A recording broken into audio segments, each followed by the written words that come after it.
Hello दोस्तों, मेरा नाम सुमन है और कानपुर की रहने वाली हूँ और मेरा एक भाई भी है जिसका नाम राहुल है। दोस्तों, आज हम आपको अपने भाई की प्रेम कहानी सुनाने जा रहा हूँ जिसे आप सुनकर और पढ़कर बहुत मजा आने वाला है। तो दोस्तों चलिए बढ़ते हैं कहानी में आगे। दोस्तों, मेरा भाई 10वीं क्लास में पढ़ाई कर रहा था। इस उम्र में उसे क्या पता कि प्यार का क्या सिला होता है।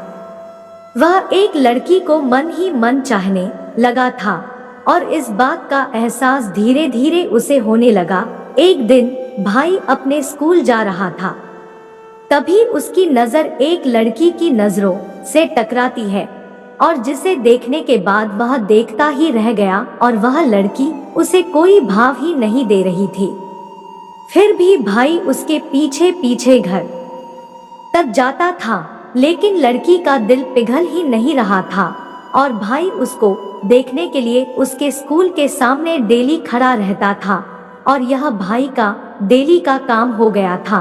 और फिर करीब उस लड़की को 1 साल तक देखते देखते ही बीत गए, लेकिन उसे कोई रिस्पॉन्स ही नहीं मिला और फिर भाई उसके स्कूल जाना ही बंद कर दिया। और कुछ दिन बाद वह लड़की भाई के लिए बेचैन होने लगती है और उससे पूछती है, अब तुम मुझे देखने के लिए मेरे स्कूल क्यों नहीं आते हो। और फिर तो भाई ने उससे कह ही दिया कि मैं इतने दिन से आपके लिए आपके स्कूल आता था, पर आप मुझे देखना तक पसंद नहीं करती थी और मैंने तभी से आपके स्कूल आना भी छोड़ दिया।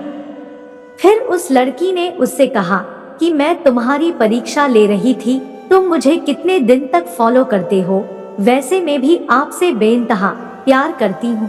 फिर भाई ने उस लड़की का नाम पूछा तो लड़की ने अपना नाम रीना बताया और उसके बाद भाई ने रीनी को प्रपोज किया और रीना ने उसके प्रपोजल को एक्सेप्ट कर लिया। रीना और भाई का प्यार दिन पे दिन बढ़ता चला जाता है और रीना भी भाई से इतना ज्यादा क्लोज हो जाती है कि दोनों एक साथ में घूमना और पार्क में जाना और डिनर करना और शॉपिंग करना ऐसी उनकी आदत बन गई है।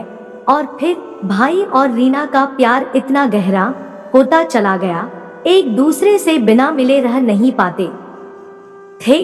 और जितना प्यार गहरा होता गया, ये प्रेमी जोड़े समाज की नजर में आते गए और धीरे धीरे उनका प्यार इतना ज्यादा हाईलाइट हो गया कि लड़की के घर तक बात पहुंच गई और घर वालों को उनका प्यार मंजूर नहीं था और उस लड़की के घर वालों ने उसका स्कूल जाना भी बंद कर दिया था।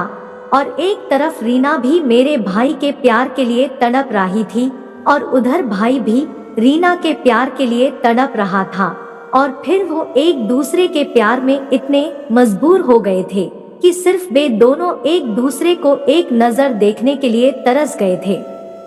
और फिर रीना के घर वालों ने उसकी शादी करने का प्लान भी बना रहे थे।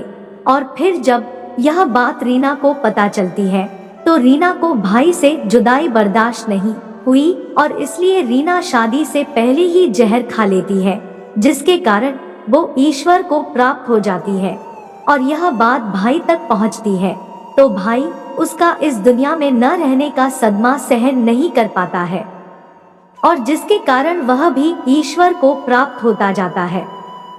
दोस्तों, आपको यह कहानी कैसी लगी कमेंट करके जरूर बताएं। और दोस्तों, यह कहानी आपको अच्छी लगी तो प्लीज हमारी वीडियो को लाइक और चैनल को सब्सक्राइब जरूर कर लेना, ताकि आने वाली इसी तरह की हर कहानी की वीडियो आप तक सबसे पहले पहुंचे। धन्यवाद।